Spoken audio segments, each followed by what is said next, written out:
Hello, everybody. Welcome to another exciting episode of Jimmy's Jam Box. This is not a podcast. This is a show.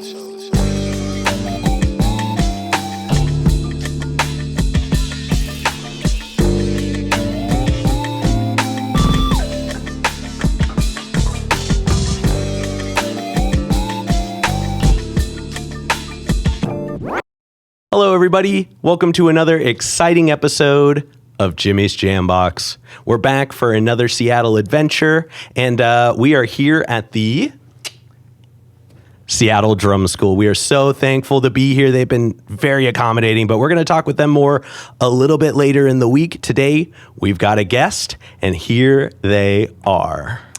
What up? My name's Jason B. Hello, Jason. Thank you for joining us today. For sure. Thanks for having me. Yeah, why don't you go ahead and tell us a little bit about, where you're from, what you do, give us that Tinder profile of your involvement with music.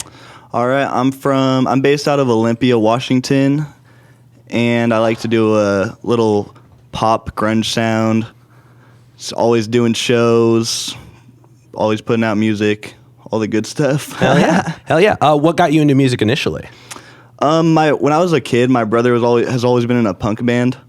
So okay, so you're just around it. Yeah, and then I got a Eminem CD and played it through my Xbox, and I was like, that is the third person in 3 weeks that said Eminem is their early experience. Was that the first album you ever bought? Yes. Nice.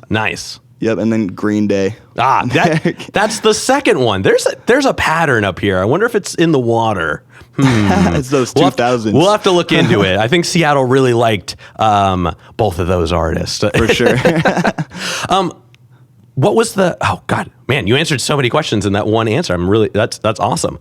Tell us about the first show you ever went to. The first show I ever went to was one of my brother's shows, and it was at this place called the Quesadilla Factory. It's in Centralia, Washington. And it's just like a restaurant that you can custom make quesadillas. And they had a show back there, and there was always pretty sick pits going on back then. Oh, damn. Yep. Oh, damn. That's awesome. Did they have any special quesadillas for it? Did they have one that you could order it and it was called the pit? They did not. That would have been good marketing. Yeah, that would have landed.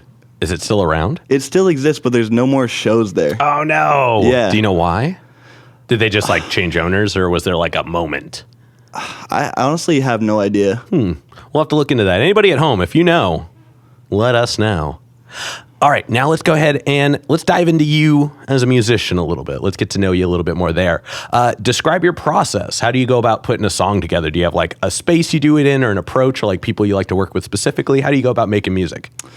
I think writing is my favorite part about music. And I'll just write when I'm basically all day, when I'm driving, when I'm at work, whenever I have any type of free time.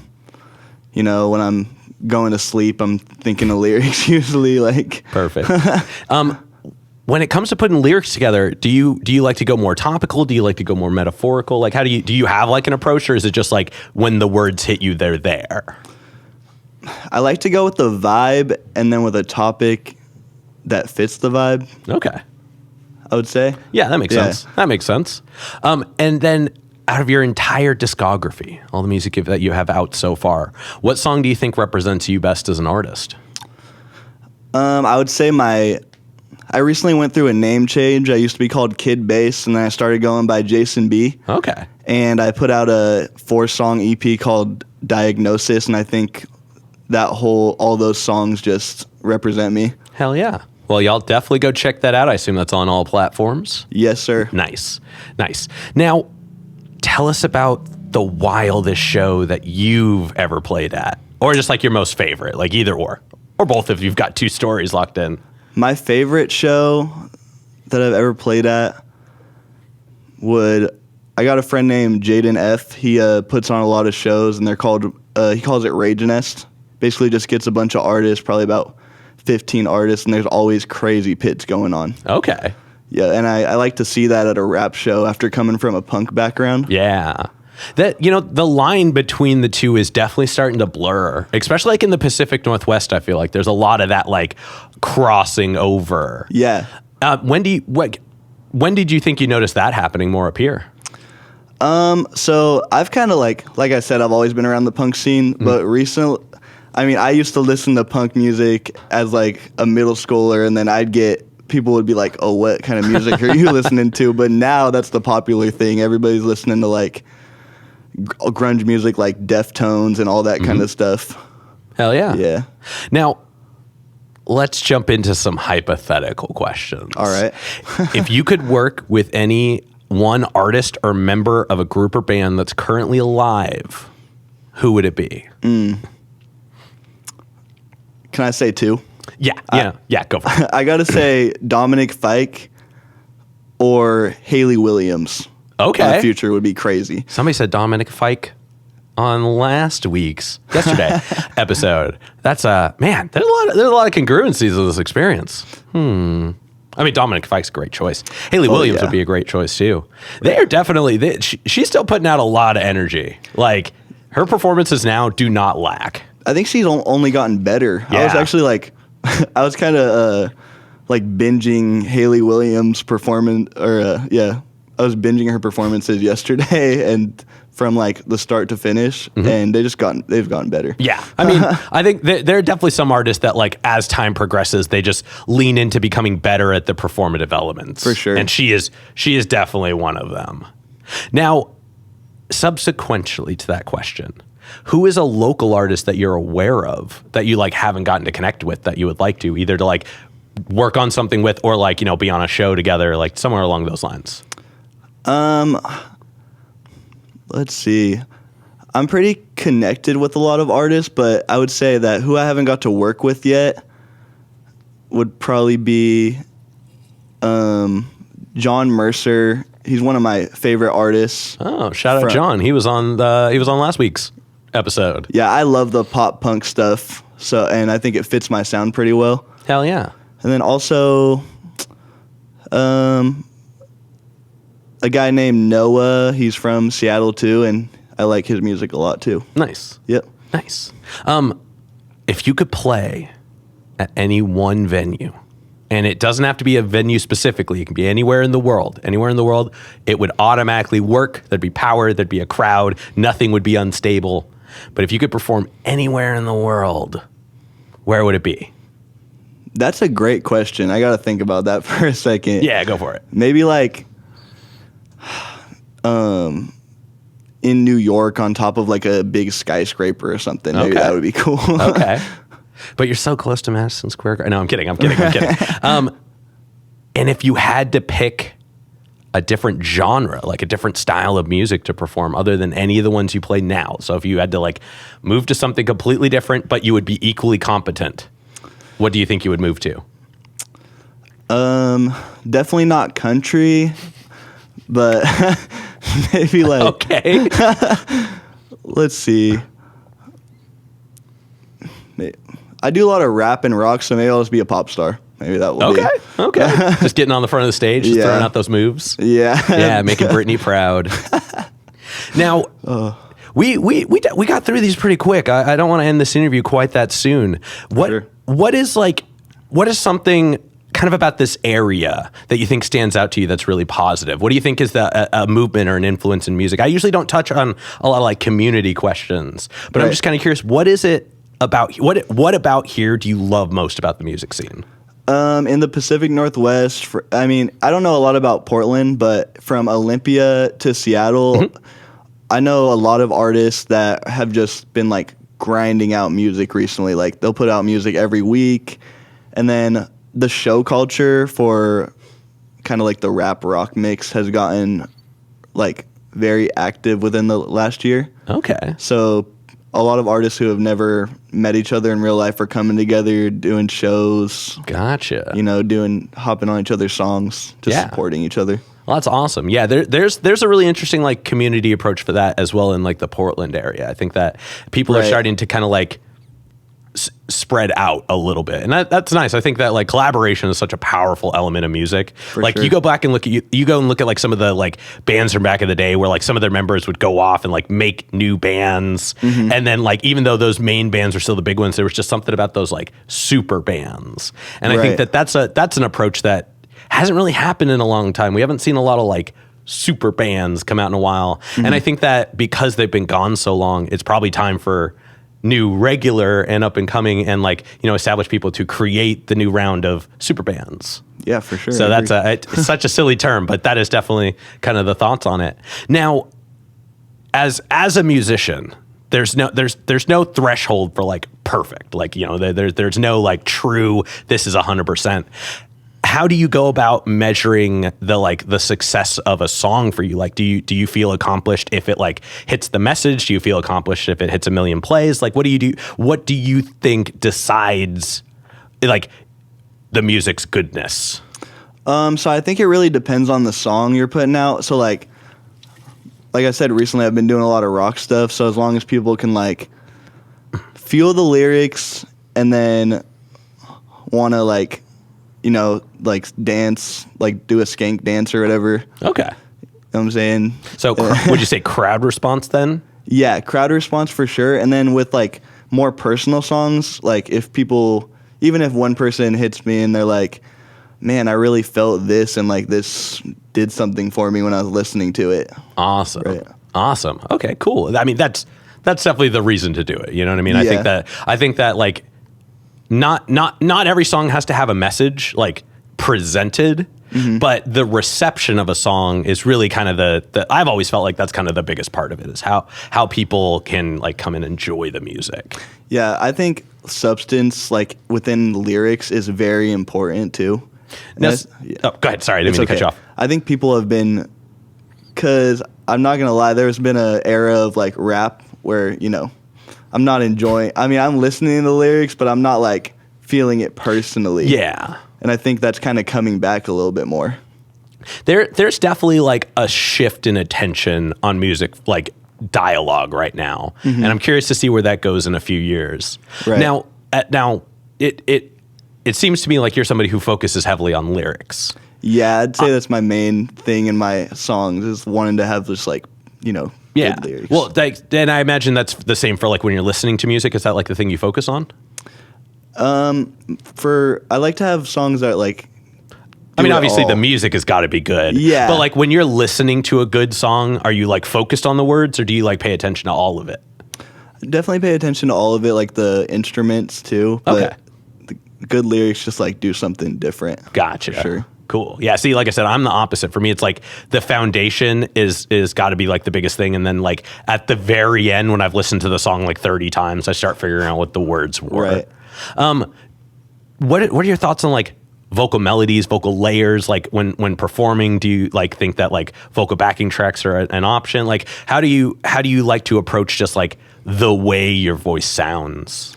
So I keep giving like hypotheticals, but it kind of depends on the show. So like if I want to do like at a festival or a house party and I need to like be like jumping around a lot, then I'll do backing tracks. Okay. But if it's like more personal and I just want to like kind of be, you know, talking to the crowd, then just like no backing tracks, just raw vocals. Gotcha. All right. Well, I think we've gotten to that point. We're going to go ahead and start wrapping this up. Cool. Because there might be something special happening after this, y'all. Or it happened at the beginning of the week. We have to iron out one last detail that's happening in between this one and another one. But one way or another, you either saw it already or you're about to see it. So let's go ahead and close things up. Make sure to do all the good stuff. I'm at Jimmy's Jambox for all the things. You're watching it or listening to it on one of the two. So go find the other ones. And my guest here, Jason, thank you so much for being here. Go ahead and tell us how people can find you. Okay, I appreciate you having me, and it's Jason B, Jason, if you don't know how to spell Jason, and then a B on all platforms, all music streaming platforms. Then my main social media is Instagram. It's just JSONBAUM_, and that's about all I got for you. Perfect. Now, any big things coming up in the future? This drops like the last week of June. So what's July looking like for you?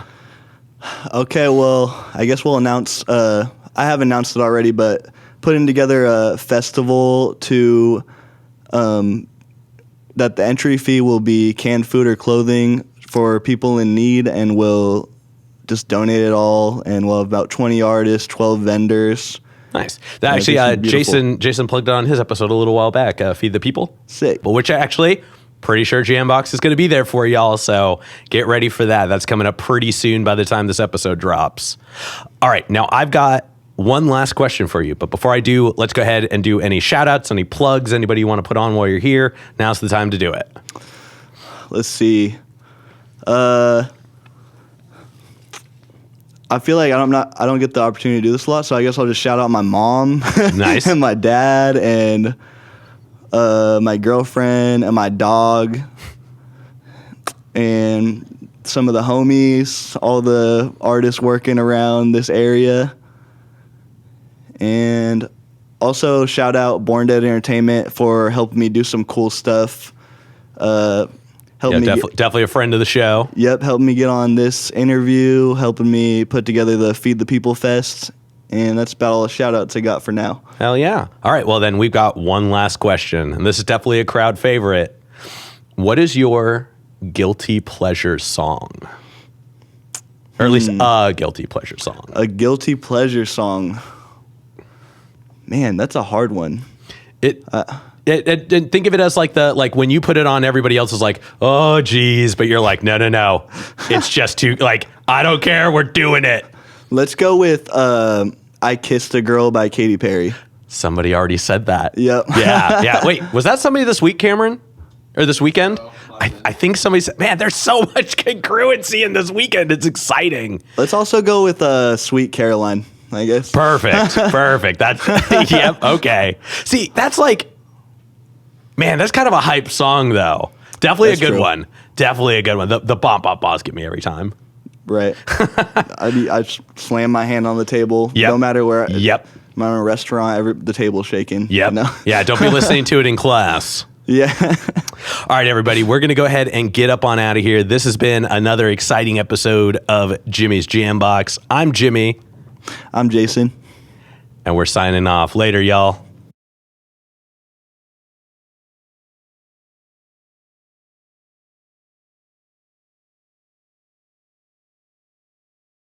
What up? I'm Jason B. This song's called Numb.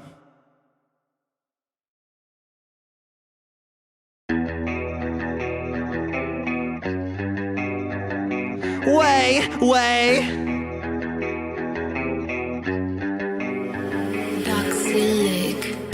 Sometimes it gets hard spending mornings in the sky when it's every time. It's really every time.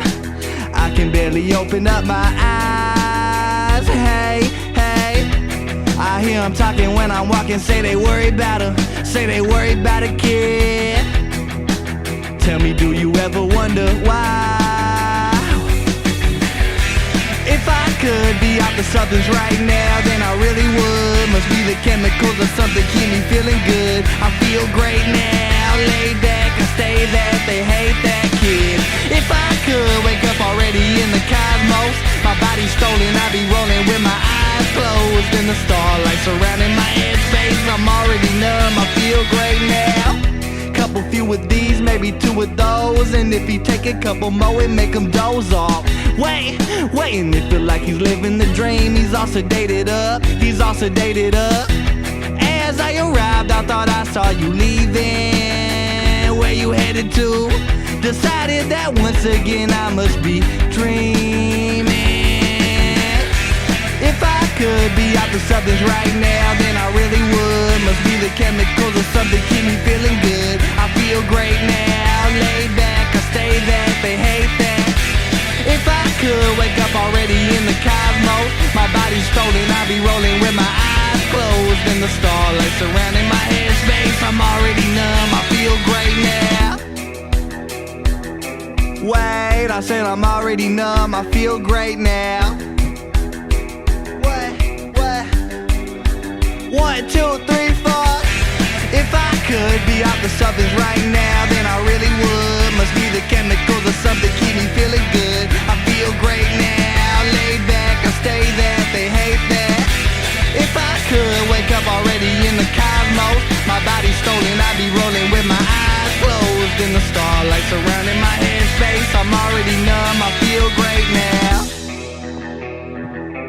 Wait, I said I'm already numb, I feel great now. My name's Jason B. Shout out Jimmy's Jambox for having me. That's a wrap. This is not a podcast. This is a show.